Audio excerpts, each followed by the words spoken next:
जंग लगी गेट चरमराई। अर्जुन ने अपना बैग और कस के पकड़ लिया। उसके पैरों के चारों ओर धूल उड़ रही थी। वो अकेला था। तराबु मनगू बेगे पोके बो एक ही फो। आज की रात के लिए वो खुद को समझाते हुए बुदबुदाया। ढलती हुई रोशनी में सामने पुरानी हवेली एक साया बनकर खड़ी थी। उसकी रीढ़ की हड्डी में सिहरन दौड़ गई। पेड़ों के बीच हवा सरसराई जैसे कोई चेतावनी दे रही हो। अर्जुन ने भारी लकड़ी का दरवाजा धक्का देकर खोला। दरवाजे की हरकत से धूल के बादल उठे, मानो सदियों की कहानियां हवा में तैरने लगी हों। जैसे वो विरोध कर रहा हो। गेट चरमराया। उसकी आवाज में एक अजीब सी चेतावनी थी, जैसे कोई पुरानी आत्मा जाग उठी हो। अंदर की हवा सड़न और किसी और चीज, किसी अनजानी चीज की गंध से भरी थी। हर कोने में मकड़ीधियों के जाले थे और फर्श पर धूल की मोटी परत जमी थी। वो अंदर घुसा। चुप्पी में उसकी कदमों की आवाज गूंज रही थी। हर कदम के साथ उसे ऐसा महसूस हो रहा था जैसे कोई अदृश्य शक्ति उसे देख रही हो। बाहर हवा तेजी से बह रही थी, जिससे खिड़कियां खड़खड़ा रही थीं। हवा की आवाज में एक अजीब सी बेचैनी थी, जैसे वो कुछ कहना चाहती हो। अर्जुन को लगा जैसे कोई उसे देख रहा है। उसकी रीढ़ की हड्डी में एक ठंडी लहर दौड़ देगी गई और उसने अपने चारों ओर देखा। उसने अपना सिर हिलाया, इस एहसास को दूर करने की कोशिश की। ये बस मेरा वहम है, उसने खुद से कहा। ये बस हवा है, उसने बुदबुदाया, लेकिन उसके शब्दों में खुद को दिलासा देने की ताकत नहीं थी। लेकिन ऐसा लग रहा था जैसे फुसफुसाहट उसका पीछा कर रही है और तेज होती जा रही है। हर पल के साथ वो फुसफुसाहट और भी स्पष्ट और डरावनी होती जा रही थी, जैसे कोई पुरानी कहानी उसे सुनाई जा रही हो।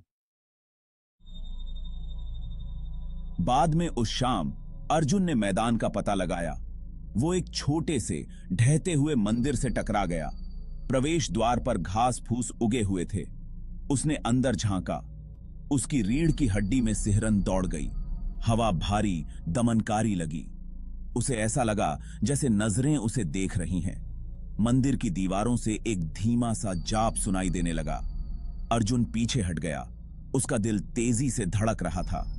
वह तब जानता था कि वह अकेला नहीं है। रात हो गई। हवेली में घुप अंधेरा था।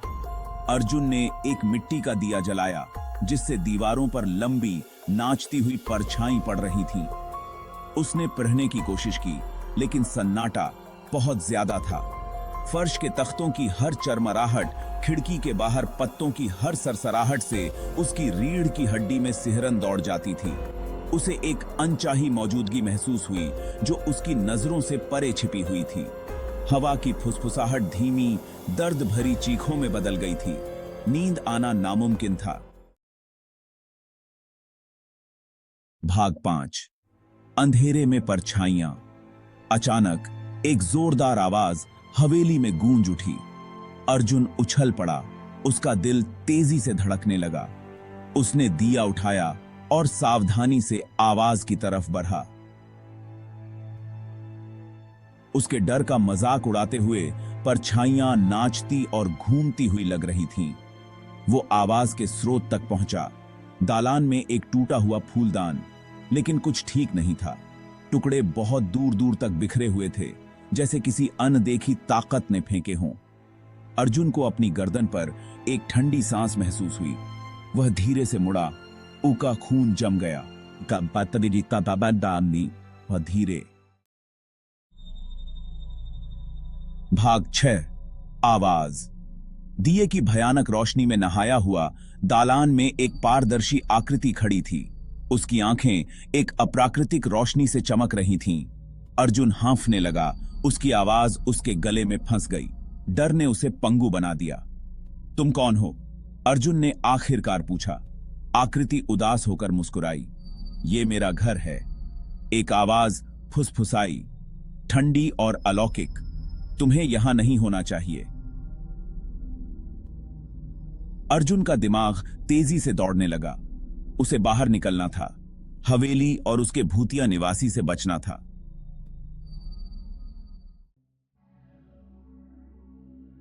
भाग 7, डर का सामना। यह कहानी है अर्जुन की, जो अपने डर का सामना करने के लिए एक भूतिया हवेली में आया था। अर्जुन जानता था कि वो यहां नहीं रुक सकता। उसे अपने डर को हराना था और इस रहस्य को सुलझाना था। उसे उस हस्ती का सामना करना था जो हवेली में भटक रही थी। पता लगाना था कि वो हवेली में भूत क्यों बना हुआ है। हवेली के अंदर का माहौल और भी डरावना था। उसने एक गहरी सांस ली, अपने दिल की धड़कनों को शांत करने की कोशिश की। आज बटोरा, तुम यहां क्यों हो? उसने पूछा। उसकी आवाज कांप रही थी। उसने पूछा, उसकी आवाज कांप रही थी। अर्जुन के मन में कई सवाल थे।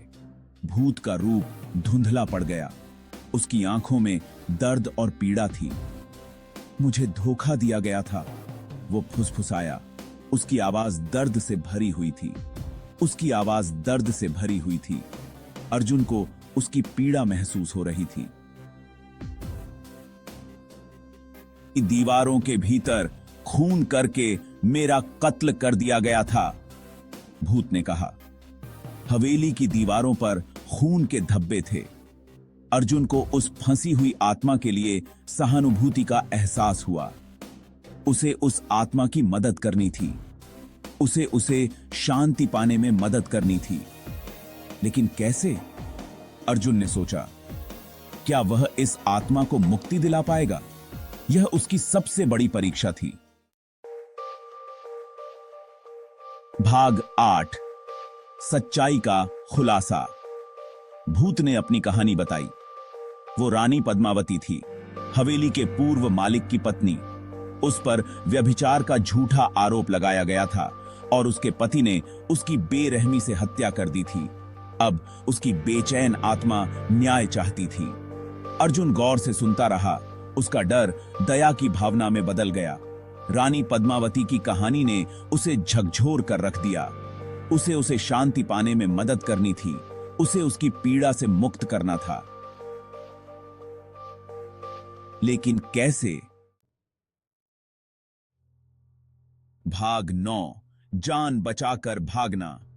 अचानक हवा ठंडी हो गई। हवेली हिंसक रूप से हिल गई। कमरे में एक क्रूर मौजूदगी ने जगह भर दी। तुम मुझसे बचकर नहीं जा सकते, एक गूंजती हुई आवाज गूंजी। रानी पद्मावती चिल्लाई। अर्जुन को डर के मारे एहसास हुआ कि पति मृत्यु में भी क्रोध और ईर्ष्या से ग्रस्त होकर वापस आ गया है। उसे रानी पद्मावती को हवेली से बाहर शांति की जगह पर ले जाना था। उसने रानी पद्मावती का हाथ पकड़ा और वे भागे। भाग 10, अनदेखी मौजूदगी। वे हवेली से भागे। हवेली की दीवारें उनके पीछे गूंज रही थीं, जैसे कि वे जीवित हों और उन्हें पकड़ने की कोशिश कर रही हों। प्रतिशोधी आत्मा उनका पीछा कर रही थी। उसकी भयानक चीखें और ठंडी हवा की लहरें अर्जुन की रीढ़ में सिहरन पैदा कर रही थीं। अर्जुन अपने पीछे उसकी गुस्से वाली दहाड़ गूंजती हुई सुन सकता था। वे मंदिर पहुंचे। उनके दिल की धड़कनें तेज हो रही थीं और हर कदम के साथ डर बढ़ता जा रहा था। केवल यही अभयारण्य उसके दिमाग में आया। यह प्राचीन मंदिर जो सदियों से खड़ा था, अब उनकी एकमात्र आशा थी। जैसे ही वे अंदर दाखिल हुए, मंदिर की पुरानी दीवारें और मूर्तियां उन्हें घूरती हुई प्रतीत हुईं। एक अंधेरी रोशनी ने मंदिर को भर दिया। यह रोशनी इतनी गहरी और रहस्यमयी थी कि उसने हर कोने को छू लिया। अर्जुन ने अपनी आंखों को ढक लिया। उसकी आंखें उस अजीब रोशनी से जल रही थीं और वह डर से कांप रहा था। जब वो फिर से देख सका तो उसने देखा कि मंदिर में अब केवल सन्नाटा था। तो रानी पद्मावती चली गई थी। उसकी भयानक उपस्थिति अब गायब हो चुकी थी, जैसे कि वह कभी थी ही नहीं। उसकी उपस्थिति का एकमात्र प्रमाण एक सफेद कमल का फूल था जो ठंडे पत्थर के फर्श पर पड़ा था। यह फूल उसकी आत्मा की शांति का प्रतीक था। अर्जुन सुरक्षित था, लेकिन उसकी सांसें अभी भी तेज थीं। वह जानता था कि उसने कुछ अदृश्य और भयानक का सामना किया था। लेकिन अनदेखी दुनिया से उसकी मुलाकात ने उसे हमेशा के लिए बदल दिया था। वह अब एक नया व्यक्ति था, जिसने जीवन और मृत्यु के बीच की पतली रेखा को पार कर लिया था।